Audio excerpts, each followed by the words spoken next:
శ్రోతలు, మీ బైబిళ్లు తెరవండి. ఈరోజు మన వాక్య పాఠ్య భాగం మత్తయి సువార్త 6వ అధ్యాయం 5 నుండి 18వ వచనం వరకు శ్రద్ధగా సావధానంగా వినండి. మీరు ప్రార్థన చేసేటప్పుడు వేషధారుల వలె ఉండవద్దు. మనుష్యులకు కనబడాలని సమాజ మందిరములలో, వీధుల మూలల్లో నిలిచి ప్రార్థన చేయడం వారికిష్టం. వారు తమ ఫలము పొంది ఉన్నారు అని నిశ్చయముగా మీతో చెబుతున్నాను.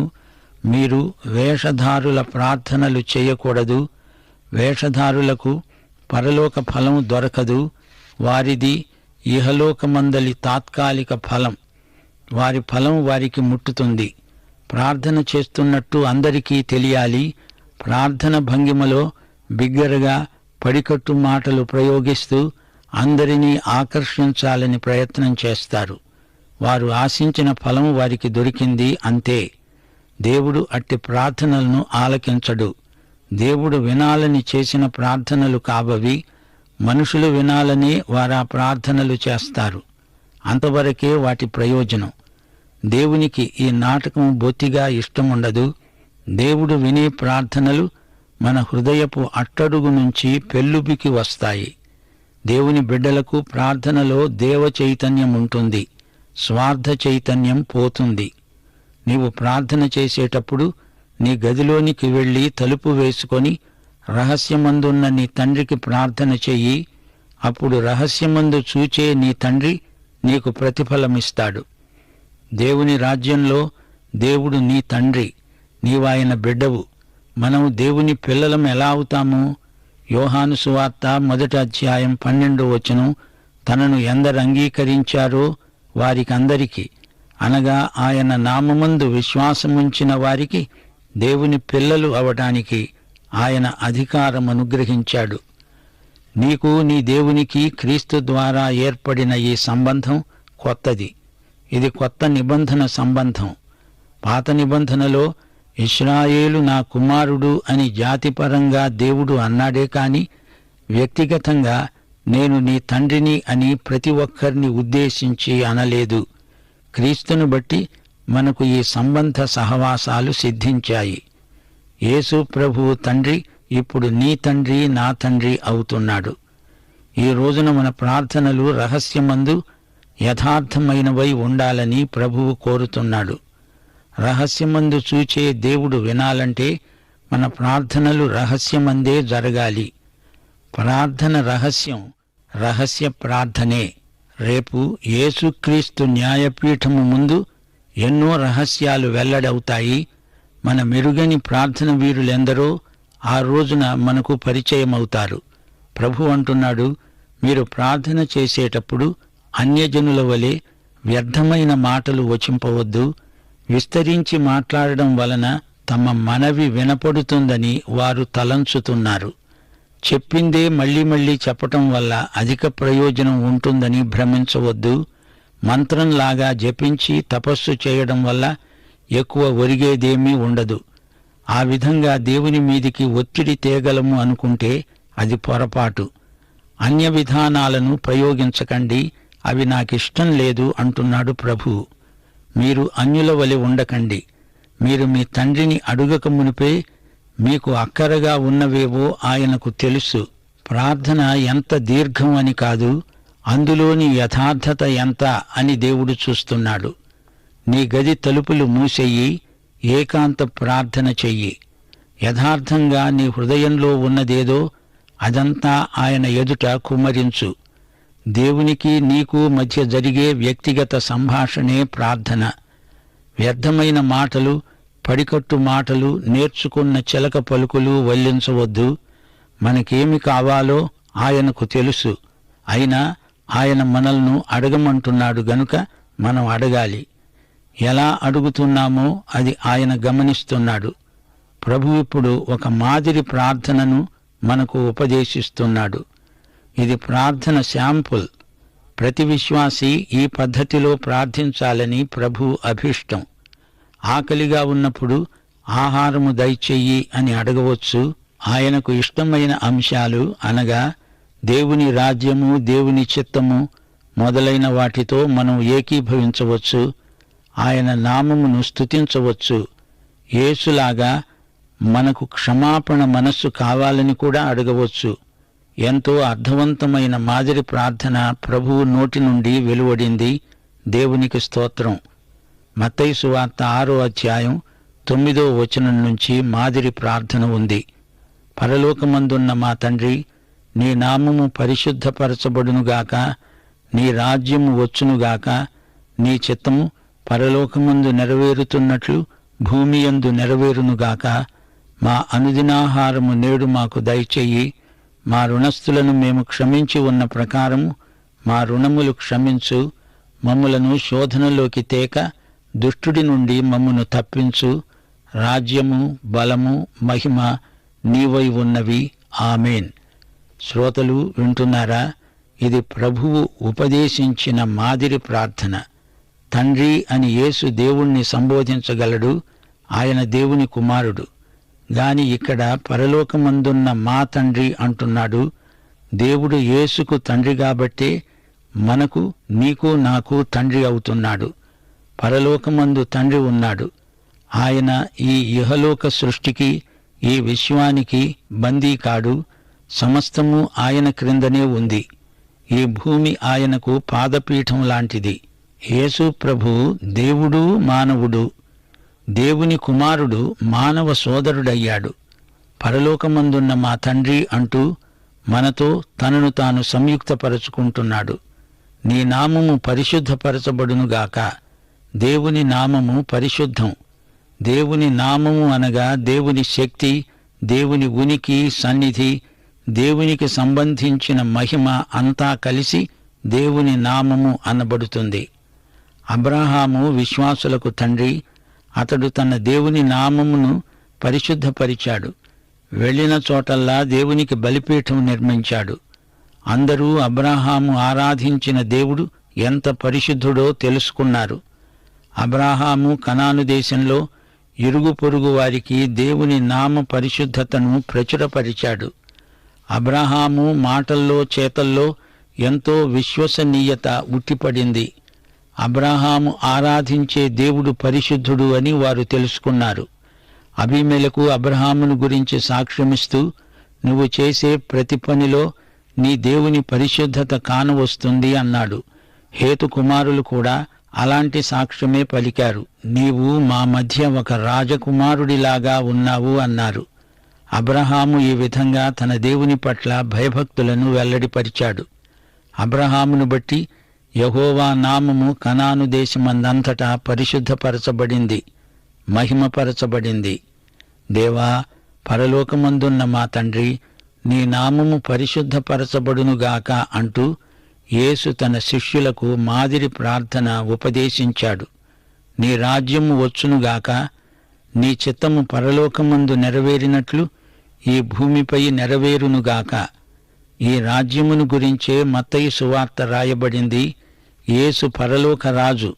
ఆయన త్వరలో వచ్చి పరలోక రాజ్యం ఈ భూమిపై స్థాపిస్తాడు. అంతవరకు దేవుని రాజ్య సూత్రాలు, నియమాలు ఆయన సంఘమందు అమలుపరచబడతాయి. దేవుని సంఘమే దేవుని రాజ్యానికి ప్రతిబింబమని మత్తయి సువార్తికుడు పలు విధాలుగా మనకు ప్రబోధిస్తున్నాడు. ఆయన రాజ్యమును, నీతిని సంఘము, సంఘ బిడ్డలు వెతుకుతారు. దేవుని చిత్తము పరలోకంలో నిరభ్యంతరంగా నెరవేరుతుంది. అయితే ఈ భూమి మీద దేవుని చిత్తం నెరవేర్పునకు అనేక ఆటంకాలు, అవరోధాలు ఉన్నాయి. అట్టి ఆటంకాలు తొలగిపోవాలంటే దేవుని బిడ్డలమైన మనం ప్రార్థన చెయ్యాలి. పరలోకమందు దేవుని చిత్తమెరిగిన వారై దేవుని ప్రజలు ప్రార్థించాలి. ఏలియా ఆ విధంగా ప్రార్థించాడు. ఏలియా ప్రార్థన ప్రసవ వేదన లాంటిది. 2 మోకాళ్ల మధ్య తల ఉంచిన వాడై ప్రార్థించి పరలోకమందలి దేవుని చిత్తమును ఇక్కడ అమలుపరచబడడానికి తాను సాధనమయ్యాడు. యాకోబు పత్రిక 5వ అధ్యాయం 16-17 వచనాలు. నీతిమంతుని విజ్ఞాపన మనఃపూర్వకమైనదై బహు బలము గలదై ఉంటుంది. ఏలియా మన వంటి స్వభావము గల మనుష్యుడే. వర్షించకుండునట్లు అతడు ఆసక్తితో ప్రార్థన చేయగా 3.5 సంవత్సరముల వరకు భూమి మీద వర్షించలేదు. అతడు మరల ప్రార్థన చేయగా ఆకాశము వర్షమిచ్చింది, భూమి తన ఫలమిచ్చింది. పరలోకమందు బంధించబడింది మనమిక్కడ బంధిస్తాము. ఇక్కడ మనము విడుదల చేసింది అంతకు ముందే పరలోకమందు విడుదల చేయబడిందే అని గ్రహించాలి. అనుదినాహారము మాకు దయచెయ్యి. శ్రోతలు వింటున్నారా? మన అనుదినాహారం కోసం కూడా మన దేవునిపై మనము ఆధారపడి ఉన్నాము. మన శారీరక భౌతిక అక్కరలు ఆయనే తీర్చగలవాడు. దినదినము ఆయన వాత్సల్యము మనల్ని పోషిస్తున్నది. అలనాడు పాత నిబంధన కాలంలో ఇశ్రాయేలీయులు మన్నాను ఏ రోజుకా రోజు అరణ్యంలో సేకరించుకున్నారు. అది రేపటికి నిలవ ఉండదు. అనుదినాహారం దేవుడు వారికి కురిపించిన మన్నాను నిల్వ చేద్దామంటే కుదరదు. ఈ మాదిరి ప్రార్థనలో మన్నా కోసం మనవి ధ్వనిస్తోంది గదూ. ఏ రోజుకా రోజు అన్నం పెట్టేవాడు, బట్టలిచ్చేవాడు, దాహం తీర్చేవాడు ఆయనే. అనుదిన అక్కరలు తీర్చే తండ్రి. ఆయనకు మనం ప్రార్థన చేస్తున్నాము. ఈ ప్రార్థన ఎంతో అర్థవంతమైనది. ప్రభువు తీర్చనిదే మన కనీసపు అక్కరలు కూడా తీరవు. పరలోక రాజ్యంలో ప్రతిదీ దేవుని మీదనే ఆధారపడి నడుస్తుంది. కలిగి ఉన్నదేది ఆయన లేకుండా కలగలేదు. ఆయన మన సృష్టికర్త. యేసు ప్రభువు నేర్పిన మాదిరి ప్రార్థనను అనుసరించి మనం ప్రార్థించాలని పరిశుద్ధాత్మ కోరుతున్నాడు. ప్రార్థనకు జవాబిచ్చే తండ్రి మన దేవుడు. అడిగితే ఇస్తాడు. తలుపు తట్టితే చాలు తలుపు తీస్తాడు. వెదికింది దొరుకుతుంది.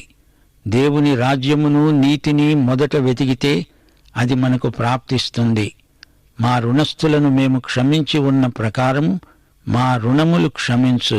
శ్రోతలు, ఈ ప్రార్థన మనం చేయవలసింది. ప్రభువు తన కోసం ఈ క్షమాపణ ప్రార్థన చేయనక్కర్లేదు. ఆయన పాపరహితుడు. ఇది ప్రభువు ప్రార్థన కాదు, శిష్యుల ప్రార్థన. యేసు ప్రభు స్వయంగా చేసిన ప్రార్థన యోహాను సువార్త 17వ అధ్యాయంలో ఉంది. మా ఎడల అపరాధములు చేసిన వారిని మేము క్షమించిన ప్రకారము మా అపరాధములను క్షమించు అనే ప్రార్థన ధర్మశాస్త్రీయమైనదిగా ధ్వనిస్తున్నది. ఇందులో కృప కనిపించదు. కాని ఎఫెసీ పత్రిక 4వ అధ్యాయం 32వ వచనం చూడండి. ఒకని ఎడల ఒకడు దయగలిగి కరుణాహృదయులై క్రీస్తునందు దేవుడు మిమ్మును క్షమించిన ప్రకారము మీరు ఒకరిని ఒకరు క్షమించండి. క్రీస్తు మన కొరకై చేసిన దాన్ని బట్టి దేవుడు మనల్ని క్షమించాడు గాని మనం చేసిన దాన్ని బట్టి కాదు. అలాగైతే అది ధర్మశాస్త్రీయమవుతుంది. దేవుడు మనలను రక్షించాడు అంటే అది కేవలం దేవుని విమోచనాత్మక కృప. విశ్వాసము ద్వారా కృపచేత రక్షించబడి ఉన్నాము. ఈ మాదిరి ప్రార్థన రక్షించబడిన విశ్వాసులకు. మనం రక్షించబడి ఉన్నాము గనుక క్షమిస్తాము. ఇక్కడ క్షమించడము అనేది విశ్వాసి రక్షణకు సంబంధించింది కాదని మనము గ్రహించాలి. అపరాధములు అన్నా రుణములన్నా అర్థం ఒకటే.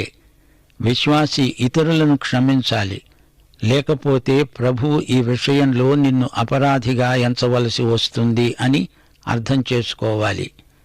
ప్రభువు ఉపదేశించిన మాదిరి ప్రార్థనను గురించి వాదోపవాదాలు అనవసరమని మనవి చేస్తున్నాము. పాపము విషయములోనైతే దేవుడు మనకు తన కుమారుణ్ణి అనుగ్రహించాడు. ఆయన రక్తము వలన మనకు విమోచన అనగా మన పాపములకు క్షమాపణ కలిగి ఉన్నది. దేవునికి స్తోత్రం. మమ్మను శోధనలోకి తేక దుష్టుని నుండి మమ్ములను తప్పించు. దేవుడు మనలను శోధనలోకి తేడు. దేవుడు ఎవరినీ శోధించడు. మమ్ములను శోధనల్లో విడనాడకు, మాకు సాయం చెయ్యి అని విశ్వాసులు ప్రార్థన చేస్తారు. శోధనల్లో మాతో ఉండు, మమ్ములను గెలిపించు. అది ఈ ప్రార్థనాంశం. మమ్ములను కీడు నుండి దుష్టుని నుండి తప్పించు. శ్రోతలు, సైతాను ఉన్నాడు, జాగ్రత్త. వాడు వాస్తవిక వ్యక్తి. వాడు కాల్పనిక వ్యక్తి అనుకునేరు. సైతాను లేడు అనుకునేట్టు చేస్తాడు సైతాను. దేవుడు ఉన్నాడు అని మనం నమ్ముతాము. అయితే సైతాను కూడా ఉన్నాడు. వీడు దేవునికి ప్రబల శత్రువు. దేవుణ్ణి, ఆయన ప్రజలను వ్యతిరేకించటమే వాని పని. అపవాది క్రియలను ఇప్పుడు లయపరుస్తాడు దేవుడు. ఒకానొక రోజు వస్తుంది, అప్పుడు అపవాదినే లయం చేస్తాడు. అపవాది అంటే సైతానే. వీడు దుష్టుడు, ఈ దుష్టుడి నుండి నన్ను తప్పించు దేవా అని దేవుని బిడ్డలు తరచుగా ప్రార్థిస్తారు. నూతన విశ్వాసులకు ఈ ప్రార్థన ఎంతో సహాయపడుతుంది. రాను రాను ఇదే మాదిరిని అనుసరించి ప్రార్థించగలుగుతాము.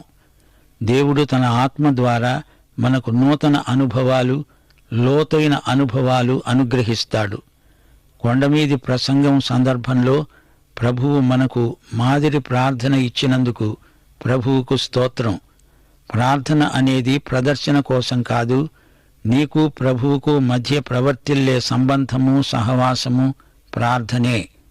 రహస్యంలో నీవు చేస్తున్న ప్రార్థన దేవుడు వింటాడు. మన ప్రార్థనలకు తండ్రి అయిన దేవుడు వెంటనే జవాబిస్తాడు. ప్రార్థన విశ్వాసికి ఊపిరి లాంటిది. బహిరంగ ప్రార్థన కుడికలలో నామకార్థ క్రైస్తవులు చేసే ప్రార్థనల కంటే అరడజను మంది రహస్య ప్రార్థనలో గొప్ప ఫలితాలు సాధించగలరు. వ్యక్తిగతంగా విశ్వాసికి దేవునికి మధ్య అర్థవంతమైన ప్రార్థన సమర్థవంతమవుతుందని వేరే చెప్పనక్కర్లేదు. 16వ వచనం నుంచి ఉపవాస ప్రార్థనలను గురించి ప్రభు హితోపదేశం చేస్తున్నాడు. మీరు ఉపవాసమున్నప్పుడు వేషధారుల వలె దుఃఖముఖులై ఉండకండి. తాము ఉపవాసమున్నట్లు మనుష్యులకు కనబడాలని వారు తమ ముఖాలను వికారం చేసుకుంటారు. వారు తమ ఫలము పొంది ఉన్నారని నిశ్చయముగా మీతో చెబుతున్నాను. ఉపవాసమున్నట్లు మనుష్యులకు కనబడాలని కాక రహస్యమందున్న నీ తండ్రికే కనపడాలని నీవు ఉపవాసమున్నప్పుడు నీ తల అంటుకొని నీ ముఖము కడుక్కో.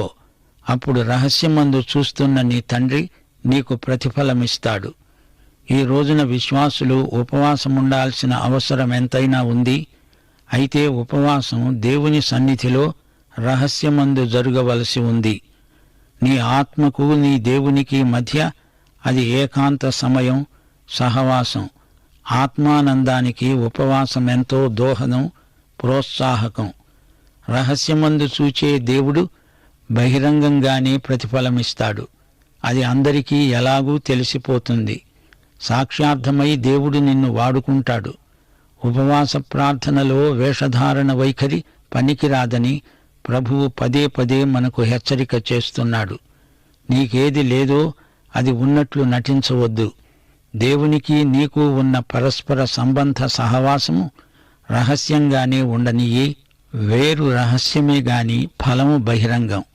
ప్రియ శ్రోతలు వింటున్నారా?